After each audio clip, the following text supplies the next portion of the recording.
My name is David Sorensens.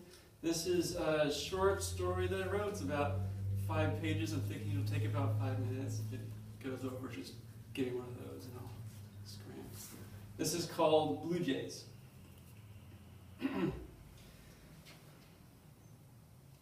When I was 14, my Aunt Catherine called all the cousins, one at a time, into her hospital room. I don't know if she said the same thing to each of us, but I'll never forget what she said to me. When you die, she said, you feel all at once all of the pain you've ever caused to others. And then, if you still feel like you deserve to go to heaven, you go to hell. It's almost 10 years later, and I'm sitting in my parents' living room at my sister's wake. It looks exactly as it did when we were growing up. The same novelty spoon collection hanging next to the same framed Thomas Kincaid print, next to the same particle board bookshelf arranged with the same sports memoirs and paperback thrillers, and military biographies that my sister and I used to pull out and stack into towers on rainy afternoons. Everyone is here with the exception of our Uncle Greg, who stayed in Haines City to officiate the marriage of 2 members of his congregation. Charles, his oldest, brings Uncle Greg's condolences. He should be here himself, says Uncle Dan, standing up from the table and walking to the fireplace. One of the associate pastors can handle a wedding. He should be here with us. He's coming up for the funeral, says my mother as she flattens the corner of the tablecloth with her thumb. He has a responsibility to his congregation. Uncle Dan places his styrofoam cup on the mantel. He has a responsibility to us. Please, Dan, says my father, as he rests his hands on my mother's shoulders. Margaret's been through enough already. Uncle Dan shakes his head, shrugs, and goes outside. We all stand around with our plates of cheese cubes and deviled eggs, each of us staring in a different direction. The young couple we found out from Charles had recently moved to Haines City from Gainesville. He, the groom, was a software developer for a mid-sized marketing firm, and she handmade greeting cards to sell at the farmer's market on Saturday mornings. He had been clean the past 4 years and 9 months. Pastor Greg, Charles tells us, had come up from Haines City to visit a sister church, and found the young man on the sanctuary steps, asleep on a bed of newspaper. Greg, Bible in hand, woke him up and led him to Christ right then and there, while passing pickups revved their engines, and ladies in floral hats stood at a comfortable distance to observe. The young man was in rehab at the end of the week, was enrolled in a computer science course by the end of the year, was engaged as an associate youth director a year after that, and now stood in the sanctuary of Greg's church as the very image of God's redemptive power, ready to embark on a life full of passion and purification and love. I shut the glass doors behind me and pull out my phone. There was no reply from Melissa.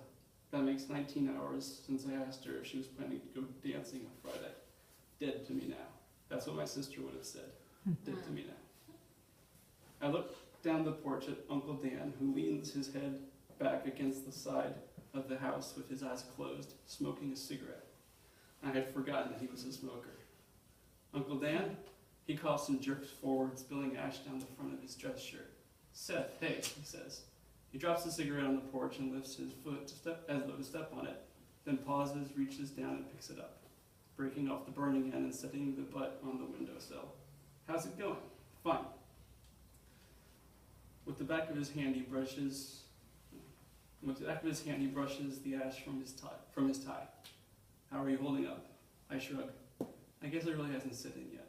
He nods once, leaving his head bowed. We both stand there for a minute, neither of us looking at the other. Out in the yard, the rope swing, which my sister and I used to play on when we were kids, twists in the breeze. Uncle Dan, can I ask you something? Sure, yeah, what's up? I press the tips of my fingers into my palm.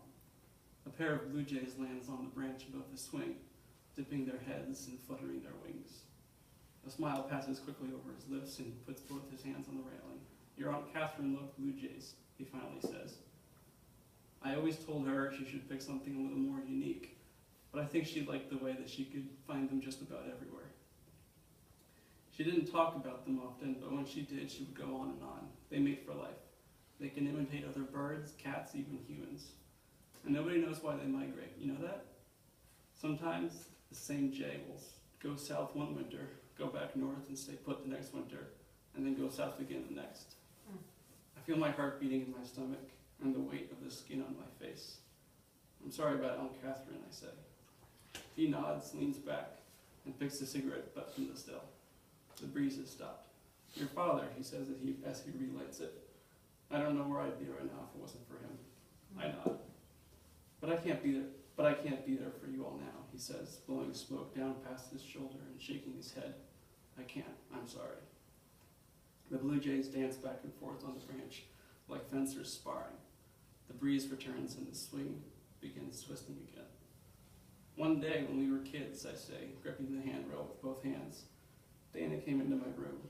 She wanted me to push her on the swing. I was in the middle of something, studying or something, so I told her to leave and I locked the door behind her. She sat outside my door for a little while, then went outside and climbed the rope so she could see me through the window. When she reached the top, she froze.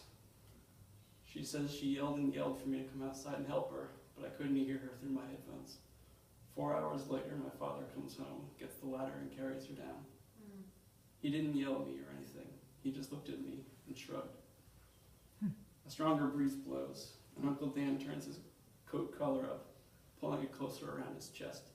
You know something, he says, taking another drag and tapping ash over the railing. About that couple at your Uncle Greg's church? I don't say anything.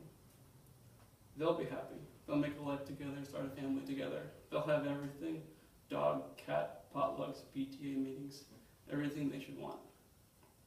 A cloud moves in front of the sun. One after the other, the blue jays, in the order they had landed, take off and curve around the side of the house. My phone vibrates in my pocket, but I don't take it out. And every night, when she's asleep and he's lying on his back next to her, and the room is still and quiet and perfectly black, do you know what he'll be thinking about? What? Heroin. Wow.